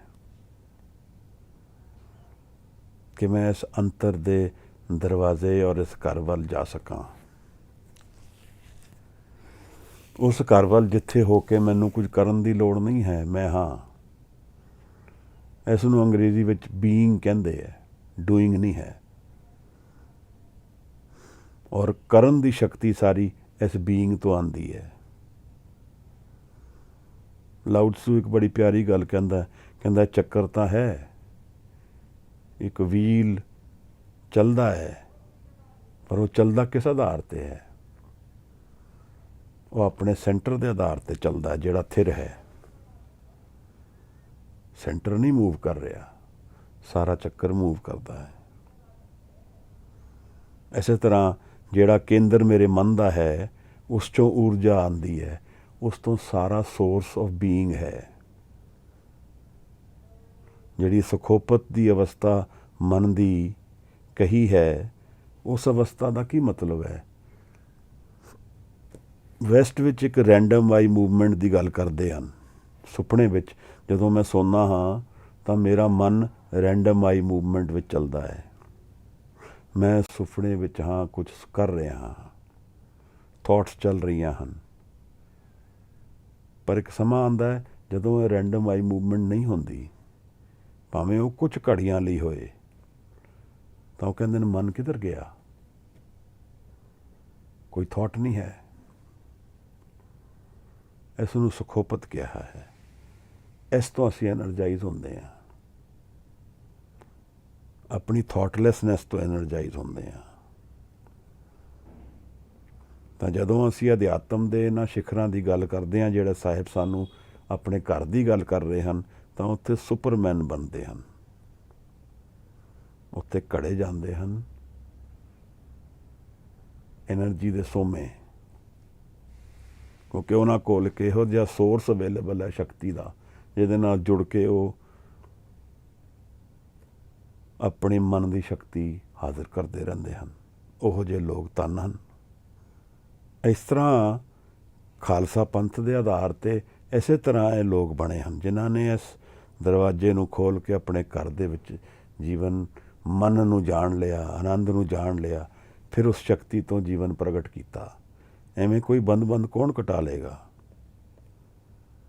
ਐਵੇਂ ਕੋਈ ਖੋਪੜੀ ਕੌਣ ਲਹਾ ਲੇਗਾ? ਉਹਨਾਂ ਨੇ ਕੁਝ ਇਹੋ ਜਿਹਾ ਜਾਣ ਲਿਆ ਜੇ ਤੋਂ ਉਹਨਾਂ ਨੂੰ ਇਹ ਲੱਗਦਾ ਹੈ ਕਿ ਇਹ ਗਿਆ ਵੀ ਤਾਂ ਕੀ ਗਿਆ, ਇੱਥੇ ਕਮਾਇਆ ਕੀ ਜਾਂਦਾ ਹੈ, ਇਹ ਪਦਾਰਥ ਵਿੱਚ ਕੁਝ ਹੈ ਹੀ ਨਹੀਂ। ਇਸ ਤਰ੍ਹਾਂ ਦਾ ਕੁਝ ਭਾਵ ਹੈ। ਸਦਾ ਆਨੰਦ ਰਹੇ ਦਿਨ ਰਾਤੀ, ਕਾਲ ਨਾ ਕਭੂ ਵਿਆਪੇ। ਇਹ ਘਰ ਦੀ ਗੱਲ ਜਿਹੜੀ ਮਹਾਰਾਜ ਕਰ ਰਹੇ ਹਨ, ਇਹ ਆਨੰਦ ਦਾ ਘਰ ਹੈ, ਜਿੱਥੇ ਨਾਦ, ਰਾਗ, ਮੋਹਣੀਆਂ, ਮਨਮੋਹਨ, ਇਹ ਸਾਰੇ ਸੰਕੇਤਕ ਹਨ। ਕਿਉਂਕਿ ਆਨੰਦ ਨੂੰ ਡਿਸਕ੍ਰਾਈਬ ਕਿਵੇਂ ਕਰੇ ਕੋਈ? ਤਾਂ ਜਦੋਂ ਅਸੀਂ ਅਭਿਆਸ 'ਚ ਬੈਠੀਏ, ਅਸੀਂ ਅਗਰ ਇਹ ਸੋਚ ਕੇ ਬੈਠਾਂਗੇ ਕਿ ਹੁਣ ਰਾਗ ਆਉਣਗੇ, ਤਾਂ ਉਹ ਗਲਤ ਹੋ ਜਾਏਗਾ। ਇਹ ਆਨੰਦ ਦੀ ਗੱਲ ਹੀ ਅਨਾਹਤ ਦੀ ਗੱਲ ਇੱਕ ਸੰਕੇਤਕ ਗੱਲ ਹੈ। ਔਰ ਅਸੀਂ ਉਸ ਨੂੰ ਸਾਊਂਡ ਸਮਝ ਕੇ ਸਮਝੀਏ ਕਿ ਆਵਾਜ਼ਾਂ ਆਉਣਗੀਆਂ ਮੇਰੇ ਕੰਨ ਵਿੱਚ, ਤਾਂ ਮੈਨੂੰ ਨਹੀਂ ਲੱਗਦਾ ਉਹ ਠੀਕ ਹੈ। ਆਨੰਦ ਮਨ ਵਿੱਚ ਵਰਖਾ ਦੇ ਰੂਪ ਵਿੱਚ ਆ ਜਾਏਗਾ, ਆਨੰਦ ਢਲ ਜਾਏਗਾ ਮਨ ਵਿੱਚ, ਆਨੰਦ ਦੇ ਵਿੱਚ ਦਰਸ਼ਨ ਹੋ ਜਾਣਗੇ। ਇਹ ਸਭ ਨਾਦ ਹੀ ਹਨ। ਇੱਕ ਇਹੋ ਜਿਹੇ ਐਨਰਜੀ ਸੈਂਟਰ ਹੋ ਜਾਏਗਾ ਜਿੱਥੇ ਵਿਸਮਾਦ ਹੈ। ਜਿਹੜਾ ਇਹ ਪੌੜੀ ਹੈ, ਸਾਹਿਬ ਇਸ ਨੂੰ 3 ਵਾਰੀ ਗੁਰੂ ਗ੍ਰੰਥ ਸਾਹਿਬ 'ਚ ਦਰਸ਼ਨ ਕਰਾ ਰਹੇ ਹਨ। ਇੱਕ ਵਾਰੀ ਜਪਜੀ 'ਚ, ਇੱਕ ਵਾਰੀ ਸੋਧਰ ਵਿੱਚ ਕਰਾਉਂਦੇ ਹਨ। 3 ਵਾਰ ਦਰਸ਼ਨ ਹਨ। ਇਹ ਕੋਈ ਲਾਈਟਲੀ ਨਹੀਂ, ਇਹ ਬਹੁਤ ਹੀ ਆਨੰਦਿਤ ਪੌੜੀ ਦਿਖਦੀ ਪਈ ਹੈ। ਆਨੰਦ ਦੇ ਸੋਮੇ ਨੂੰ ਖੋਲ੍ਹਦੇ ਪਏ ਹਨ। ਸਾਨੂੰ ਉਹ ਦਰਸ਼ਨ ਕਰਾ ਰਹੇ ਹਨ ਜਿਹੜੇ ਸਾਨੂੰ ਅਧਿਆਤਮਕ ਤੌਰ 'ਤੇ ਕਰਨੇ ਚਾਹੀਦੇ ਹਨ। ਜੀਵਨ ਜਿਹੜਾ ਸਿੱਖੀ ਦਾ ਜੀਵਨ ਹੈ, ਤਾਂ ਹੀ ਅਸੀਂ ਆਨੰਦ ਦੀ ਬਾਣੀ ਹਰ ਸਭਾ ਵਿੱਚ ਅਖੀਰ 'ਚ ਪੜ੍ਹਦੇ ਹਾਂ।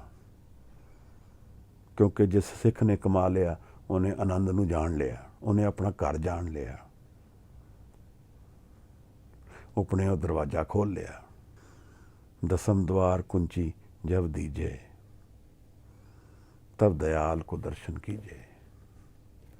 ਫਿਰ ਅਸੀਂ ਇਸ ਆਸ ਵਿੱਚ ਬੈਠੀਏ ਕਿ ਹੁਣ ਚਾਬੀ ਆਏਗੀ ਮੇਰੇ ਕੋਲ। ਇਹ ਨਾਮ ਹੀ ਤਾਂ ਚਾਬੀ ਹੈ। ਸ਼ਬਦ ਸਾਡਾ ਗੁਰੂ ਹੈ। ਕਿਰਪਾ ਜਿਹੜੀ ਹੋਣੀ ਹੈ ਉਸ ਨਾਮ ਔਰ ਅਭਿਆਸ ਦੇ ਵਿੱਚ ਲੀਨ ਹੋ ਕੇ ਸੰਗਤ ਰੂਪ ਵਿੱਚ ਪ੍ਰਗਟ ਹੋਏਗੀ। ਫਿਰ ਨਾਮ ਵੀ ਤਾਂ ਆਪਣੇ ਆਪ ਵਿੱਚ ਇੱਕ ਆਨੰਦ ਦਾ ਹੀ ਖੇੜਾ ਹੈ। ਜਦੋਂ ਨਾਮ ਵਿੱਚ ਉਤਰਾਂਗੇ ਤਾਂ ਮਨ ਆਨੰਦਿਤ ਰਹੇਗਾ। ਉਸ ਆਨੰਦ ਦੀ ਸ਼ਕਤੀ ਤੋਂ ਮੈਂ ਆਪਣੇ ਜੀਵਨ ਨੂੰ ਬਦਲ ਦਿਆਂ, ਕਿਉਂਕਿ ਮੈਂ ਜਦ ਤੱਕ ਜੀਵਨ ਜੀ ਰਿਹਾ ਹਾਂ, ਜਦ ਤੱਕ ਤੁਰਿਆ ਮੇਰੀ ਪਰਮਾਨੈਂਟ ਅਵਸਥਾ ਨਹੀਂ ਹੋ ਜਾਂਦੀ। ਇਹ ਮੈਂ ਆਪ ਨੂੰ ਸਮਝਾਵਾਂ। ਜਾਗਰਤ ਸੁਪਨ ਸੁਖੋਪਤ ਤੁਰਿਆ। ਜਾਗਰਤ is conscious mind, awakened mind. ਸੁਪਨ ਸੁਪਨਾ, ਡ੍ਰੀਮ ਸਟੇਟ ਆਫ ਮਾਈਂਡ। ਸੁਖੋਪਤ is that state of mind where the mind is not in sleep. ਇਹ ਅਨਕੌਨਸ਼ੀਅਸ ਸਟੇਟ ਵਿੱਚ ਅਸੀਂ ਉਸ ਅਵਸਥਾ ਵਿੱਚ ਚਲੇ ਜਾਂਦੇ ਹਾਂ। ਫਿਰ ਇੱਕ ਅਵਸਥਾ ਹੋਰ ਹੈ ਜਿਸ ਨੂੰ ਤੁਰਿਆ ਕਿਹਾ ਹੈ, ਜਿਹੜਾ ਮੈਂ ਆਪ ਨੂੰ ਉਨਮਨ ਦੇ ਨਾਲ, ਦੇਖੋ ਗੱਲ ਕੁਛ ਮੇਰੇ ਵੀ ਰੋਗ ਹਨ, ਕੁਝ ਸ਼ਬਦ ਮੇਰੇ ਇਸ ਤਰ੍ਹਾਂ ਦੇ ਨੇ ਕਿ ਜਿਨ੍ਹਾਂ ਨੂੰ ਬਾਰ-ਬਾਰ ਮੈਂ ਦਰਸ਼ਨ ਕਰਕੇ ਮਨ ਕੁਛ ਆਨੰਦਿਤ ਹੁੰਦਾ ਹੈ। ਮੈਂ ਚਾਹੁੰਦਾ ਕਿ ਨਾ ਰਿਪੀਟ ਕਰਾਂ, ਪਰ ਕੀ ਕਰੀਏ। ਉਨ ਮਨ ਦੀ ਅਵਸਥਾ ਹੈ ਜਿੱਥੇ ਨੋ ਮਾਈਂਡ ਹੈ ਪਰ ਆਨੰਦ ਹੈ। ਤਾਂ ਹਜ਼ੂਰ ਨੇ ਸਾਨੂੰ ਜੋ ਹੈ ਪ੍ਰਗਟ ਕੀਤਾ ਹੈ ਬਚਨ, ਘਰ ਦਾ, ਘਰ ਜਾਣ ਦਾ। That home is full of Anand and it lies within us. ਮੇਰੇ ਘਰ ਵਿੱਚ, ਤੁਹਾਡੇ ਘਰ ਵਿੱਚ। ਔਰ ਜਦੋਂ ਮੈਂ ਉਸ ਘਰ ਵਿੱਚ ਜਾਵਾਂਗਾ ਤਾਂ ਫਿਰ ਮੈਨੂੰ ਸਭ ਇੱਕ ਦਿਖੇਗਾ, ਦੋ ਨਹੀਂ ਦਿਖਣਗੇ। ਕੋਈ ਉੱਥੇ ਹਿੰਦੂ, ਮੁਸਲਮਾਨ, ਸਿੱਖ, ਈਸਾਈ ਇਸ ਤਰ੍ਹਾਂ ਦਾ ਨਹੀਂ ਹੈ। ਉੱਥੇ ਜੋ ਜਾਣਦਾ ਹੈ ਉਹ ਹੈ, ਜੋ ਨਹੀਂ ਜਾਣਦਾ ਉਹ ਨਹੀਂ ਹੈ। ਔਰ ਉਹਦੇ 'ਚ ਫਰਕ ਵੀ ਨਹੀਂ ਪੈਂਦਾ, ਕਿਉਂਕਿ ਉੱਥੇ ਇੱਕੋ ਹੀ ਹੈ। ਹੁਣ ਮੈਂ ਉਸ ਘਰ ਦੀ ਕਮਾਈ ਕਿਵੇਂ ਕਰ ਸਕਦਾ? ਫਿਰ ਹੁਣ ਮੈਂ ਇੱਥੇ ਆਵਾਂ ਕਿ ਜਦੋਂ ਇਸ ਮਨ ਦੀ ਅਵਸਥਾ ਵਿੱਚ ਮੈਂ ਘਰ ਦੀ ਕਮਾਈ ਕਰਾਂਗਾ, ਫਿਰ ਮੈਂ ਜਿਹੜੇ ਚੇਂਜਿੰਗ ਮਾਈਂਡ ਹੈ, ਜਿਹੜਾ, ਅਗਰ ਇਸ ਤਰ੍ਹਾਂ ਦੇਖੀਏ ਇਸ ਨੂੰ, ਜਿਵੇਂ ਮੈਂ ਬਾਰ-ਬਾਰ ਆਪ ਨੂੰ ਸਮਝਾਉਂਦਾ ਹਾਂ, ਥੋਟ ਵਾਲਾ ਮਾਈਂਡ, ਚੇਂਜਿੰਗ ਮਾਈਂਡ, ਜਿਹਦੇ ਸੰਸਕਾਰ ਨੇ, ਡਿਜ਼ਾਇਰਸ ਨੇ, ਜਿਹਦੇ ਵਿੱਚ ਮੇਰੀ ਨੀਡਸ ਹਨ, ਜਿਹੜੀ ਸਾਰੀ ਮੇਰੀ ਕਾਮਨਾਵਾਂ ਨੇ, ਜਨਮਾਂ ਜਨਮਾਂ ਦੀਆਂ ਕਮਾਈਆਂ ਨੇ। ਸੰਸਕਾਰ ਨੂੰ ਕਿਵੇਂ ਅਸੀਂ ਸਮਝਾਂਗੇ? ਜਿਹੜਾ ਕਰਮ ਮੈਂ ਬਾਰ-ਬਾਰ ਕਰਦਾ ਵਾਂ, ਸਪੋਜ਼ ਕਾਮ ਦੀ ਗੱਲ ਕਰੀਏ, ਅਸੀਂ ਸੈਕਸ ਦੀ ਗੱਲ ਕਰ ਲਈਏ, ਕਿਉਂਕਿ ਅੱਜ ਕੱਲ੍ਹ ਇਹ ਸਭ ਤੋਂ ਵੱਡਾ ਰੋਗ ਸਾਹਮਣੇ। ਇਸ ਤੋਂ ਬਾਅਦ ਫਿਰ ਹੋਰ ਗਹਿਨ ਰੋਗ ਆ ਜਾਂਦੇ ਹਨ ਕਿ ਬਾਰ-ਬਾਰ ਕਾਮ ਵੱਲ ਹੀ ਮੇਰੀ ਸੁਰਤ ਚਲੀ ਜਾਂਦੀ ਹੈ। ਅਤੇ ਇਹ ਇਸ ਤਰ੍ਹਾਂ ਹੈ ਜਿਵੇਂ ਇੱਕ ਰਿਕਾਰਡ ਦੇ ਵਿੱਚ ਅਸੀਂ ਇੱਕ ਗਰੂਵ ਬਣਾ ਦਿੱਤਾ ਹੈ। ਇਵੇਂ ਬਾਰ-ਬਾਰ ਇੱਕ ਕਰਮ ਕਰਨ ਨਾਲ ਮਨ ਬੜੀ ਜਲਦੀ ਅਨਕੌਨਸ਼ੀਅਸਲੀ ਹੀ ਉਸ ਗਰੂਵ ਦੇ ਵਿੱਚ ਫਸ ਜਾਂਦਾ ਹੈ, ਕਿਉਂਕਿ ਉਸਨੇ ਇਤਨੀ ਜ਼ਿਆਦਾ ਵਾਰ ਉਹ ਕਰਮ ਕੀਤਾ ਹੋਇਆ ਹੈ ਕਿ ਉਹਦੇ ਥੋਟ ਵਿੱਚ ਹੀ ਨਹੀਂ ਆਉਂਦਾ ਕਿ ਇਸ ਨੂੰ ਰੋਕਾਂ ਮੈਂ, ਜਾਂ ਇਹ ਨਾ, ਇਹਦੀ ਲੋੜ ਨਹੀਂ ਹੈ।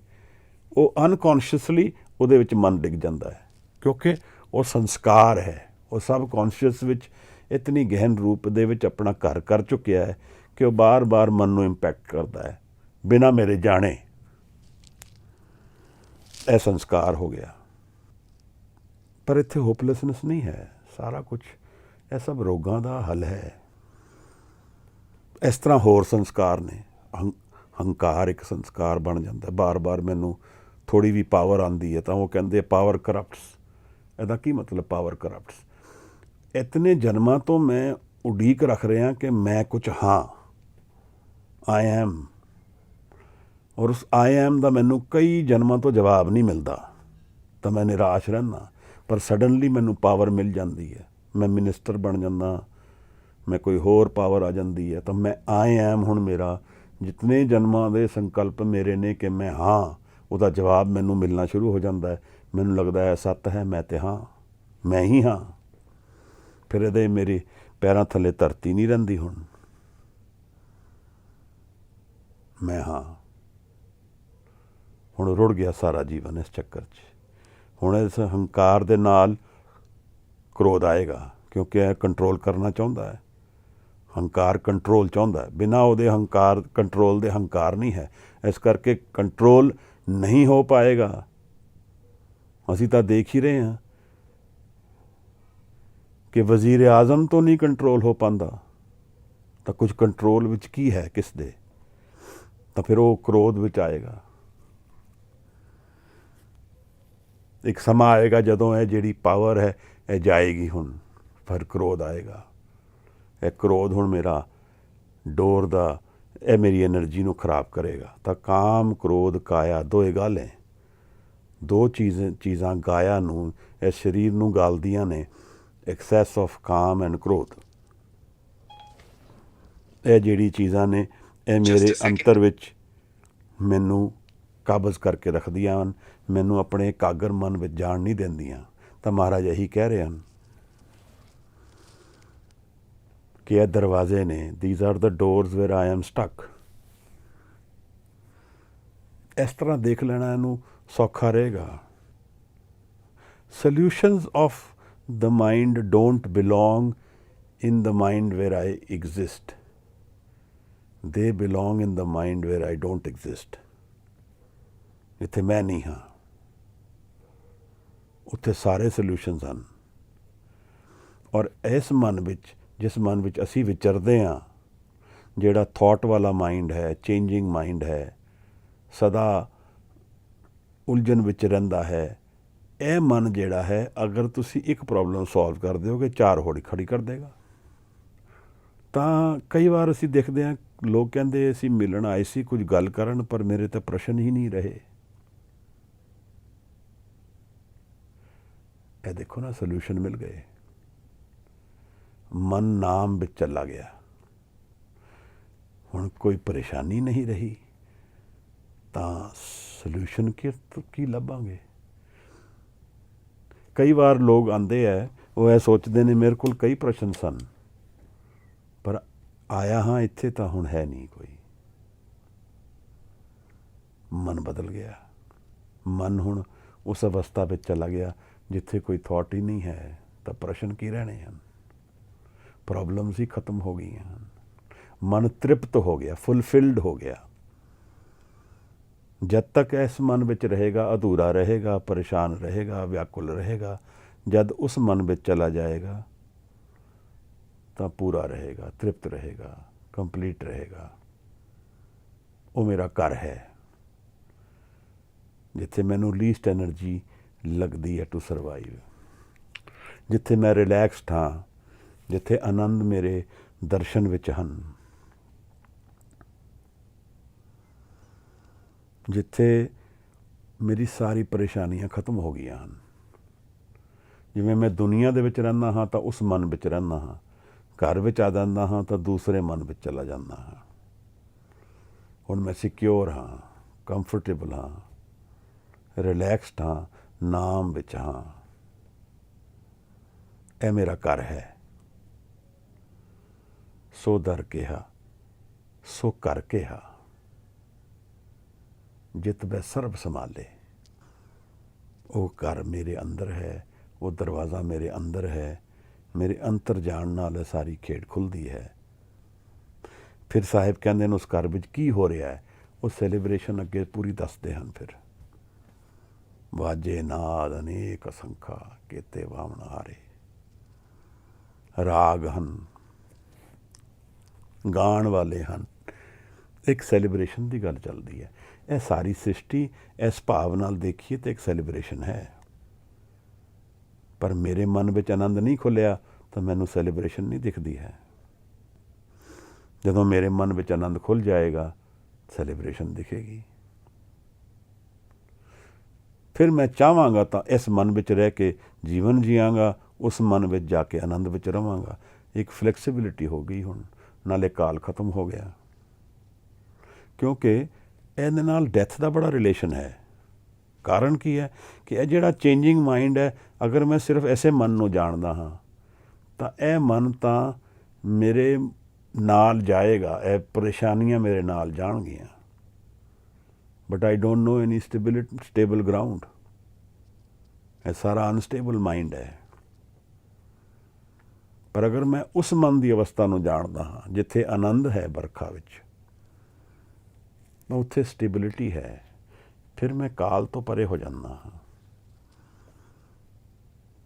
ਕਿਉਂਕਿ ਮਨ ਦੇ ਉਸ ਪਹਿਲੂ ਵਿੱਚ ਮੈਂ ਦਰਸ਼ਨ ਕਰ ਲਏ ਹਨ ਜਿਹੜਾ ਮਨ ਸਦਾ ਲਈ ਹੈ। ਆਪ ਸਮਝੋ ਗੱਲ ਨੂੰ।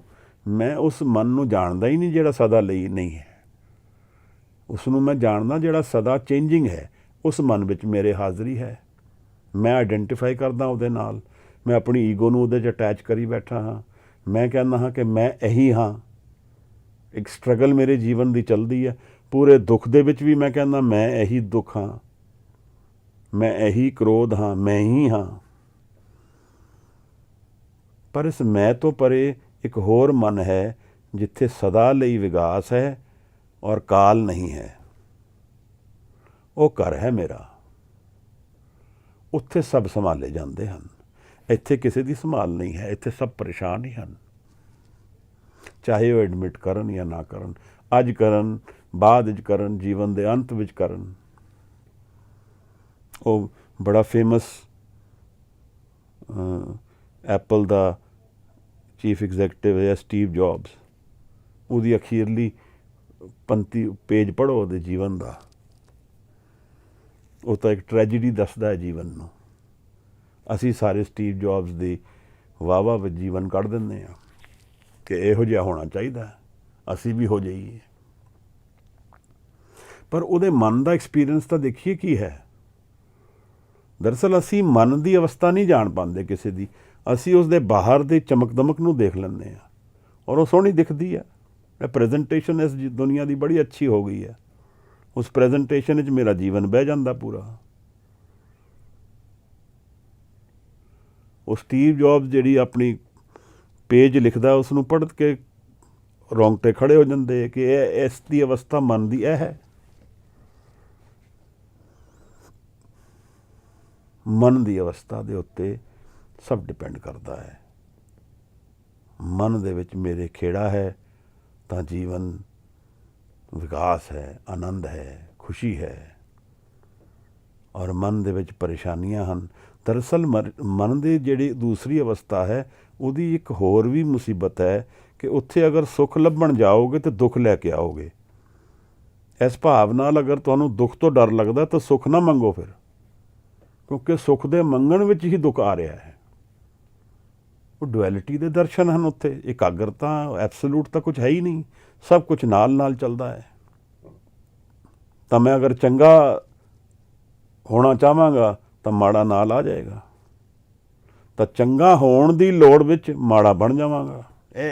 ਦਿਸ ਇਜ਼ ਦੀ ਅਦਰ ਡਾਇਕੋਟਮੀ ਕਿ ਉੱਥੇ ਕੋਈ ਜਵਾਬ ਨਹੀਂ ਹਨ, ਸੋਲਿਊਸ਼ਨਸ ਨਹੀਂ ਹਨ। ਉੱਥੇ ਪ੍ਰੋਬਲਮਸ ਜ਼ਿਆਦਾ ਨੇ ਔਰ ਉਹ ਸਰਚ ਪ੍ਰੋਬਲਮ ਨੂੰ ਵਰਸ ਕਰਦਾ ਹੈ। ਤਾਂ ਮਹਾਰਾਜ ਕਹਿ ਰਹੇ ਕਿ ਸੁਖ ਦੁੱਖ ਕੋ ਤੁਮ ਸਮ ਕਰ ਜਾਨੋ ਔਰ ਮਾਨ ਅਪਮਾਨਾ। ਕਿਉਂਕਿ ਇਹ ਵੀ ਇੱਕ ਗੱਲ ਹੈ, ਮਾਨ ਲੈਣ ਜਾਵਾਂਗੇ ਤਾਂ ਅਪਮਾਨ ਨਾਲ ਆਏਗਾ। ਉਹ ਦੋਨੋਂ ਇਕੱਠੇ ਚੱਲਦੇ ਹਨ। ਤਾਂ ਕੋਈ ਸੈਲੀਬ੍ਰਿਟੀ ਕਹਿੰਦਾ ਦੇਖੋ ਮੇਰੇ ਬਾਰੇ ਕਿੰਨਾ ਮਾੜਾ ਲਿਖਿਆ, ਠੋਕ ਦੋ ਸਾਲੋਂ ਕੋ। ਇਹਦਾ ਕੀ ਮਤਲਬ ਹੈ? ਉਹਨੂੰ ਇਹ ਤੀਰ ਵਾਂਗ ਲੱਗਦਾ ਹੈ। ਇਹ ਮਾਨ ਨਹੀਂ ਸਹਿ ਪਾਉਂਦਾ। ਉਹ ਅਪਮਾਨ, ਮਾਨ ਤੇ ਲੈ ਲੈਂਦਾ, ਅਪਮਾਨ ਨਹੀਂ ਸਹਿ ਪਾਉਂਦਾ ਉਹ। ਕਿਉਂਕਿ ਉਹਦੀ ਐਕਸਪੈਕਟੇਸ਼ਨ ਵਿੱਚ ਜੀਵਨ ਨਿਕਲਦਾ ਪਿਆ ਕਿ ਮੈਂ ਐਕਸਪੈਕਟ ਕਰਨਾ ਹੀ ਹੈ, ਮੈਨੂੰ ਤਾਂ ਮਾਣ ਹੀ ਮਿਲੇਗਾ। ਹੁਣ ਇਹ ਤਾਂ ਹੋ ਗਿਆ ਦੁੱਖ ਦਾ ਕਾਰਨ, ਕਿਉਂਕਿ ਅਪਮਾਨ ਤਾਂ ਨਾਲ ਆਉਣ ਵਾਲਾ ਹੈ। ਮੈਂ ਉਹਦੀ ਕੰਡੀਸ਼ਨਾਂ ਪਾਤੀਆਂ ਮਨ ਵਿੱਚ ਕਿ ਮੈਂ ਇੰਨਾ ਵੱਡਾ ਹਾਂ, ਮੈਂ ਇਸ ਤਰ੍ਹਾਂ ਹਾਂ, ਮੈਂ ਇੰਨੀ ਵੱਡੀ ਹਸਤੀ ਹਾਂ, ਇਸ ਕਰਕੇ ਮੈਨੂੰ ਇਹ ਮਿਲਣਾ ਚਾਹੀਦਾ। ਹੁਣ ਇਹ ਕੰਡੀਸ਼ਨਸ ਹੋ ਗਈਆਂ, ਐਕਸਪੈਕਟੇਸ਼ਨ ਹੋ ਗਈ। ਹੁਣ ਇਹ ਡਿਜ਼ਾਸਟਰ ਇਨ ਦ ਮੇਕਿੰਗ ਹੈ। ਐਸੇ ਆਪਣੇ ਮਨ ਵਿੱਚ ਹੀ ਬਣਾ ਲੈਂਦੇ ਹਾਂ। ਅਤੇ ਮਨ ਦੀ ਸਾਈਕੋਲੋਜੀ ਵਿੱਚ ਹੀ ਹੈ। ਫਲੈਕਸੀਬਿਲਿਟੀ ਵਿੱਚ ਜੀਵਨ ਹੈ, ਖਾਲੀਪਨ ਵਿੱਚ ਜੀਵਨ ਹੈ। ਮਨ ਖਾਲੀ ਹੋਏਗਾ ਤਾਂ ਮਨ ਜਲਦੀ ਵਿਕਾਸ ਵਿੱਚ ਆਏਗਾ। और मन जितना स्टिफ होएगा उतनी जल्दी टूटेगा। Flexible change, the acceptance of change in life is the foundation for a happy life. ਇਹ ਸਭ ਕੁਝ ਗਿਆਨ ਨਾਮ ਤੋਂ ਆ ਜਾਂਦਾ ਹੈ। ਅਸੀਂ ਇਸ ਦਰਸ਼ਨ ਦੇ ਵਿੱਚ ਅਗਰ ਅੱਜ ਦਾ ਸ਼ਬਦ ਇਹਨਾਂ 2 ਪੰਕਤੀਆਂ ਵਿੱਚ ਹੀ ਗੱਲ ਮੁਕਾਈਏ, ਕਿਉਂਕਿ ਅੱਗੇ ਦੀ ਜਿਹੜੀ ਪੰਕਤੀ ਹੈ ਉਹ ਥੋੜ੍ਹੀ ਲੰਬੀ ਹੈ, ਪਰ ਇਹ ਜਿਹੜਾ ਕੌਨਸੈਪਟ ਹੈ ਜਾਂ ਇਹਨੂੰ ਮੈਂ ਸਮਝੀਏ, ਇਹ ਜਿਹੜੇ ਦਰਸ਼ਨ ਹਨ ਦਰਵਾਜ਼ੇ ਦੇ, ਦਰ ਦੇ, ਸੋ ਦਰ ਦੇ ਔਰ ਘਰ ਦੇ, ਇਹ ਮੈਂ ਸਮਝ ਲਵਾਂ ਕਿ ਇਹ ਮੇਰੀ ਮਨ ਦੀ ਅਵਸਥਾ ਹਨ, ਇਹ ਮੇਰੇ ਤੋਂ ਦੂਰ ਨਹੀਂ ਹੈ। ਇਹ ਜਿਵੇਂ ਭਗਤ ਫਰੀਦ ਜੀ ਕਹਿੰਦੇ ਹਨ ਕਿ ਝਾਕ ਲੈ ਅੰਦਰ ਭਾਈ, ਅੰਤਰ ਹੀ ਝਾਕਣਾ ਹੈ। ਇਹਨੂੰ ਸੂਫੀ ਕਹਿੰਦੇ 11ਵੀਂ ਡਾਇਰੈਕਸ਼ਨ। ਉਹ ਸਾਊਂਡ ਆਫ ਸਾਇਲੈਂਸ ਦੀ ਗੱਲ ਕਰਦੇ ਹਨ। ਕੀ ਮਤਲਬ ਹੈ ਸਾਊਂਡ ਆਫ ਸਾਇਲੈਂਸ? ਜਿੱਥੇ ਮਨ ਸ਼ਾਂਤ ਹੋ ਗਿਆ ਬਿਲਕੁਲ। ਹੁਣ ਆਨੰਦ ਸਾਇਲੈਂਸ ਹੈ, ਆਵਾਜ਼ ਸਿਰਫ ਆਨੰਦ ਦੀ ਆਏਗੀ। ਆਵਾਜ਼ ਕੀ ਹੈ? ਇੱਕ ਤਰ੍ਹਾਂ ਦੇ ਦਰਸ਼ਨ ਸਮਝ ਲਈਏ, ਕਿਉਂਕਿ ਇਹ ਜਿਹੜੇ ਪੈਰਾਡਾਈਮਸ ਹਨ, ਨਾਦ, ਅਨਹਦ, ਇਹ ਦੀਜ਼ ਆਰ ਡਿਫਰੈਂਟ ਪਲੇਨਸ। ਇਹਨਾਂ ਨੂੰ ਅਸੀਂ ਅਗਰ ਸਾਊਂਡ ਦੇ ਜ਼ਰੀਏ ਹੀ ਸਮਝਣਾ ਕੋਸ਼ਿਸ਼ ਕਰਾਂਗੇ ਤਾਂ ਸ਼ਾਇਦ ਕਨਫਿਊਜ਼ ਹੋ ਜਾਵਾਂਗੇ। ਪਰ ਸ਼ਬਦ ਵੀ ਇਕੱਲਾ ਸਾਊਂਡ ਨਹੀਂ ਹੈ, ਸ਼ਬਦ ਵੀ ਆਨੰਦ ਹੈ। ਉੱਥੇ ਫਿਰ ਪ੍ਰੇਮ, ਆਨੰਦ, ਜੋਤ, ਇਹ ਸਭ ਇੱਕੋ ਦਰਸ਼ਨ ਹੋ ਜਾਂਦੇ ਹਨ। ਜਿਸ ਨੂੰ ਕਿਰਪਾ ਹੋਏ, ਨਦਰ ਹੋ ਜਾਏ, ਪਰ ਜਿਹੜਾ ਪੁਕਾਰੇ, ਜਿਹੜਾ ਆਪਣੇ ਸੈਂਟਰ ਤੋਂ ਹਟ ਕੇ ਉਸ ਨੂੰ ਸੈਂਟਰ ਬਣਾ ਲਏ। ਮੇਰੇ ਜੀਵਨ ਦਾ ਸੈਂਟਰ ਮੈਂ ਹਾਂ ਜਾਂ ਉਹ ਹੈ। ਮੈਂ ਇਹਨੂੰ ਸ਼ਿਫਟ ਕਰਨਾ ਸ਼ੁਰੂ ਕਰ ਦਿਆਂ ਕਿ ਸਭ ਉਹ ਹੈ, ਪਰ ਇਹਦਾ ਨਾਮ ਦੇ ਜ਼ਰੀਏ ਮੈਂ ਹੌਲੇ ਹੌਲੇ ਇਹਦੇ 'ਚ ਪੈਰ ਰੱਖਾਂ, ਨਾਮ ਦੇ ਐਕਸਪੀਰੀਅੰਸ ਵਿੱਚ ਉਤਰਾਂ। ਨਾਮ ਸ਼ਾਂਤ ਹੋ ਕੇ ਮਨ ਵਿੱਚ ਬਾਣੀ ਪੜ੍ਹਨੀ। ਬਾਣੀ ਇਸ ਤਰ੍ਹਾਂ ਨਹੀਂ ਪੜ੍ਹਨੀ ਜਿਵੇਂ ਕੋਈ ਟ੍ਰੇਨ ਚਲਾ ਰਿਹਾ ਹੋਏ। ਅਸੀਂ ਦੇਖ ਹੀ ਰਹੇ ਹਾਂ ਬਾਣੀ ਦੇ ਇੱਕ ਇੱਕ ਤੁਕ ਦੇ ਦਰਸ਼ਨ ਕਈ ਕਈ ਘੰਟੇ ਦੀ ਵਿਚਾਰ ਹੈ। ਅਸੀਂ ਪੜ੍ਹਦੇ ਹਾਂ 10 ਮਿੰਟ 'ਚ ਪੂਰੀ ਬਾਣੀ ਪੜ੍ਹ ਜਾਂਦੇ ਹਾਂ। ਮੂਲ ਮੰਤਰ ਨੂੰ ਇਸ ਤਰ੍ਹਾਂ ਬਣਾ ਲਈਏ ਜਿਵੇਂ ਮੂਲ ਮੰਤਰ ਔਰ ਸਾਡੇ 'ਚ ਕੋਈ ਭੇਦ ਨਾ ਰਹਿ ਜਾਏ, ਔਰ ਮਨ ਸ਼ਾਂਤ ਹੋ ਕੇ, ਰਿਲੈਕਸ ਹੋ ਕੇ ਫਿਰ ਬਾਣੀ ਵਿੱਚ ਉਤਰੇ। ਜਿਵੇਂ ਅਸੀਂ ਇਸ਼ਨਾਨ ਕਰਨ ਜਾਂਦੇ ਹਾਂ, ਤਿਆਰੀ ਕਰਦੇ ਹਾਂ,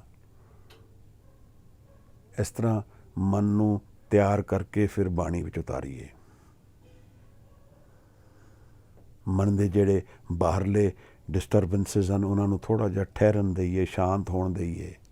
ਲੈਟ ਦੈਮ ਡਰੋਪ।